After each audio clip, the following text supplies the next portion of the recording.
kalau Anda nanti pulang ada yang sempat besok lah ya gitu, baca surat An-Nur ayat 35, di situ ada idiom dari Allah. Miskah, miskah itu artinya dirimu.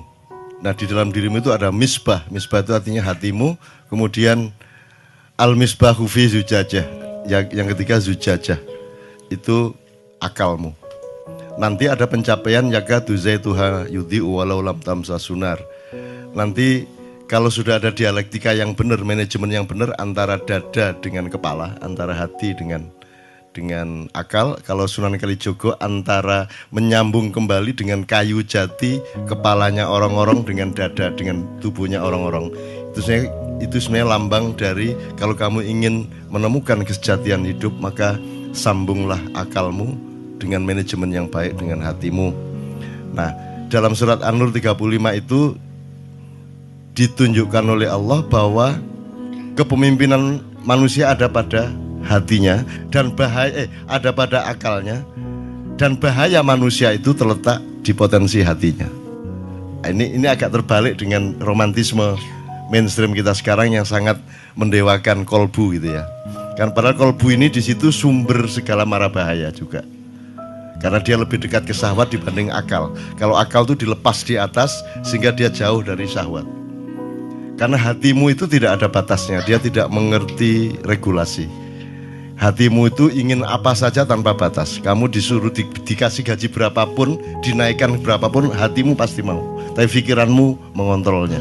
Jadi al-misbahu fi zujajah itu artinya hatimu itu dihelmi, dikurung atau dibatasi oleh akalmu. Kalau kamu nurutin hatimu, ingin ini, ingin itu, ingin baik kayak apapun, kamu akan hancur kalau tidak dengan manajemen dari akal. Jadi sebenarnya game dulu lebih bagus kalau manajemen kolbu oleh akal atau dengan akal. Kalau kolbu tidak bisa memanage dirinya sendiri, maka Allah kasih akal. Maka manusia itu ciri utamanya adalah diberi akal oleh Allah. Itu kalau Anda lihat bolam ini, kalau Anda lihat bolam, itu bolamnya ini kaca yang menyelubungi cahaya itu, yang menyelubungi kabel yang pijar itu namanya akal. Nah, dalam hidup manusia jangan sampai arus cahaya di kabel positif negatif yang ketemu itu melelehkan kacanya. Jadi akal yang mengatur arusnya berapa, wattnya berapa, sehingga tabungnya itu juga menjadi maslahat kedua-duanya, tabung maupun pijarnya. Nah, banyak manusia yang disebut hasad karena di dalamnya penuh arus hasad, maka kacanya pecah, kacanya meleleh, zujajahnya meleleh. Dan itulah yang terjadi di Indonesia. Kalau Anda membaca konstelasi apapun saja itu semua versi kedengkian A atau versi kedengkian B sesungguhnya. Tapi saya tidak bisa ngomong panjang, tapi kuncinya seperti itu, coba Anda teliti kembali. Semua konstelasi yang disebut itu sebenarnya konstelasi yang berasal dari kedengkian suatu kelompok kepada kelompok yang lain. Nah, jadi pikiranmu itu yang makanya kesehatan sumbernya bukan hatimu tapi pikiranmu, karena pikiranmu yang mengatur hatimu. Jadi orang mencari kemerdekaan itu jangan benar-benar mencari kemerdekaan. Kemerdekaan itu jalan untuk menemukan batasan. Jadi yang kita tuju itu batasan. Kalau kamu tidak mengerti batasmu, kamu kerikil ditaruh di kaca mutiara mau kamu karena kamu tidak mengerti batasmu. Kan begitu. Kalau manusia menemukan batasnya, maka dia sejati dan dia suci dan dia selamat. Gitu kira-kira. Dowo ya, tapi intinya seperti itu. Tolong baca surat An-Nur. Nanti Anda akan punya pencapaian yakadu zaitu hayudi walau tamsa sunar. Pikiran dan hatimu dengan manajemen yang baik, nanti akhirnya kamu itu tidak usah dikasih dorongan apapun, tidak perlu motivasi, itu kamu menyala. Yudhi'u walau lam tamsa sunar. Kamu itu bisa menyala. Nah, sekarang ini adalah zaman di mana orang tidak bisa menyala, sehingga yang populer sekarang, yang sangat laku sekarang adalah bisnis motivasi.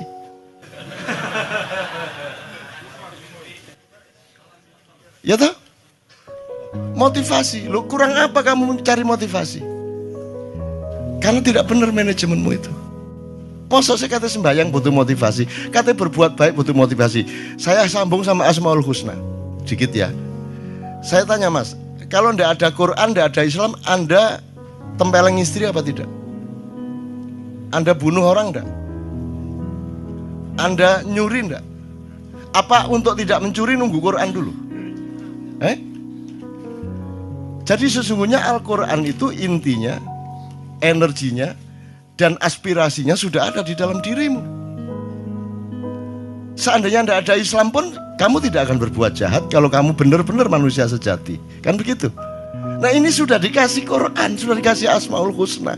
Kamu tidak kagum lagi sama Asmaul Husna. Nggak ada orang kagum sama Asmaul Husna, diterima begitu aja tanpa perasaan. Wala wajilat, wama wajilat qulubuhum, dan tidak tergetar hatinya. Kamu tahu nggak? Emang gimana kamu bisa tahu Tuhan itu?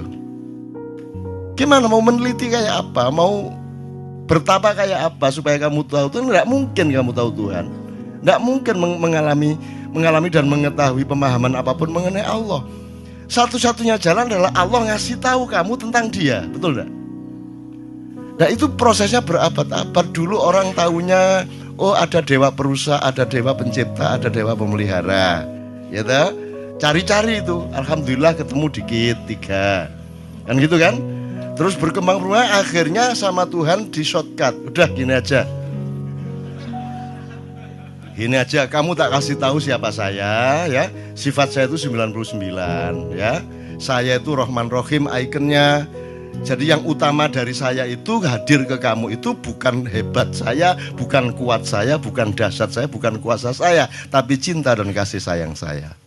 Makanya kita selalu tiap hari mengucapkan Bismillahirrahmanirrahim, karena ikon utama Allah itu Rahman Rahim, bukan Syadid, Wal Qawi, Wal Matin, Wal Jabbar, Wal Qahir, Wal Qahar. Enggak. Itu kekuatan-kekuatan yang hanya kalau terpaksa itu dikeluarkan. Karena Allah ingin bermesraan sama Anda. Wong yang ditawarkan cinta kok, wajahnya aja wajah cinta kok. Makanya Rahman Rahim. Sekarang Anda minder, kalau Kristen ajaran kasih, kalau Islam ajaran perang, kan gitu. Padahal tiap hari bilang Bismillahirrahmanirrahim. Itu ya teman-teman, saya singkat. Jadi Anda dapat Asmaul Husna itu mbak disyukuri. Masa tidak disyukuri? Kenapa? Karena manusia memang konsumtif. Jadi makanya Allah itu selalu memberi firman-firman untuk mendorong penelitian. Coba sekarang tanya kepada dokter yang pernah meneliti, apa ayat penelitian coba. Paling ngomong Iqra gitu dokter. Kamu sebut ayat apa saja, saya tunjukkan bahwa itu dorongan untuk penelitian. Ngono lho rek. Wes sebutin ayat sendiri wes. Saya akan tunjukkan kepada kamu itu dorongan untuk penelitian. Misalnya apa? Allahu Akbar. Wes. Itu apa? Itu dorongan untuk penelitian. Kalau ayam, itu ya. Itu karena dia ayam ditakdirkan untuk keluruk. Tapi kalau manusia mengucapkan Allahu Akbar karena ada asal-usulnya. Ngapain kamu Allahu Akbar itu? Allahu Akbar itu kan ketika kamu kagum, ketika kamu takjub, ketika kamu terharu, Allahu Akbar. Atau ketika kamu dalam bahaya besar. Kan begitu.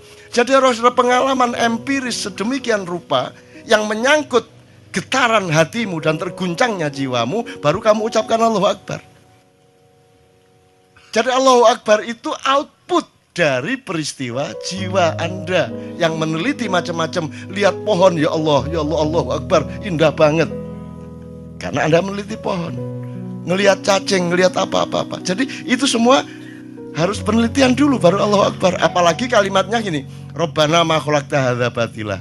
Ya Allah, wahai Tuhan kami, tidak ada yang sia-sia Engkau ciptakan.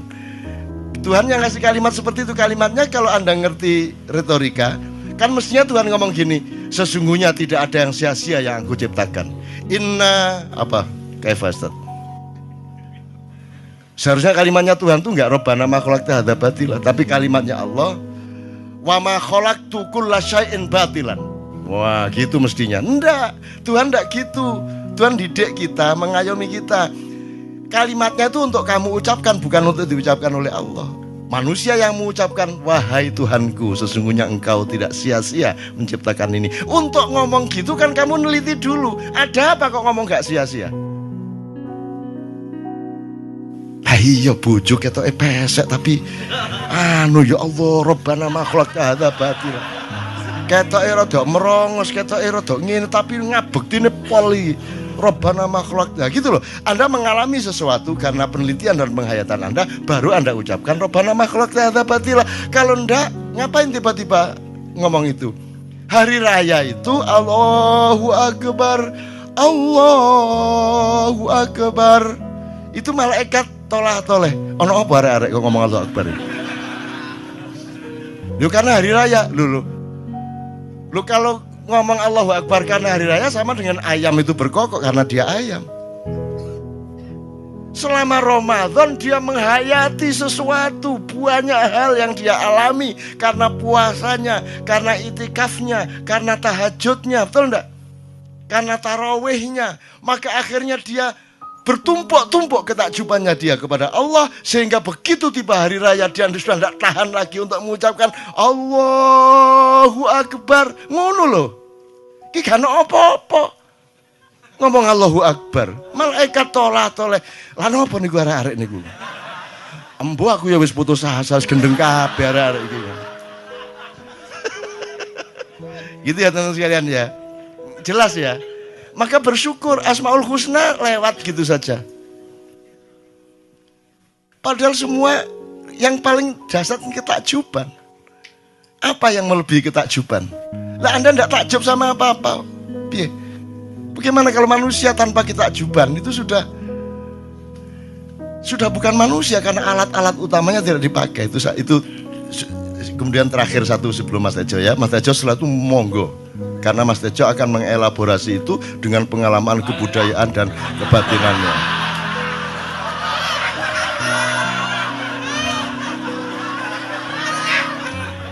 Agi biyen tak pikir Tejo ku PKI ya. Ternyata Muslim.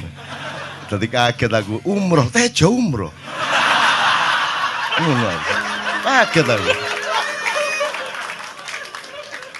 Jadi sampai Allah sendiri bersyukur itu. Alhamdulillah. Ngono deh, kalau Gusti Allah bersyukur. Loh MH gimana kok ngomong Allah bersyukur? Loh Allah itu asyakur. Allah itu maha bersyukur. Jangan lupa dia menyebut dirinya dan menunjukkan kepadamu bahwa dia itu maha bersyukur. Sebenarnya kan tidak masuk akal Allah kok bersyukur.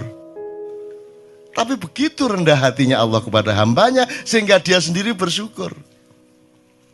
Jadi malaikat, ya Allah lihat hambamu dari situ Bondo umroh ya Allah. Ngono toh. Itu kan. Terus Allah dingin-dingin saja. Bril, kamu ndak baca Lauhul Mahfuz itu apa? Lu napa? Sudah saya tulis. Tahun sekian, tanggal sekian umroh, nginap di rumahnya Syekh Nur Somad sama Mbak Fatin. Sudah saya tulis, kamu udah hafal sih gitu. Sudah saya sendiri yang memberi hidayah kepada dia. Mana mungkin Tejo ingat saya kalau saya tidak mengingatkan dia tentang saya, kan gitu kan. Itu dialog antara Allah sama Jibril pada waktu itu, karanganku dewe. Loh ya kan untuk kebaikan dan kemesraan kan boleh mereka-reka drama-drama seperti itu ya. Tapi tidak kok terus jadi nas. Menurut Cak Nun, nah, kamu yang goblok. Jangan hidup menurut Cak Nun. Hidup sekali kok menurut Cak Nun. Menurut ulama, menurut Syekh ini, menurut Maulana ini, menurut Ibnu Arabi, menurut Ibnu Taimiyah, menurut gak kabeh. Hidup itu menurut Allah, menurut Rasulullah. Titik. Ngono. Kok menurut Cak Nun? Salahmu dhewe. Ojo hidup menurut Cak Nun kok aku diseret-seret karo pengadilan Gusti Allah ku. Iki jarene nglakoni ngene mergo awakmu ngono. Lah salahe dheke wong kula mek ngomong kok aku ngono kok. Ya saja bener gak?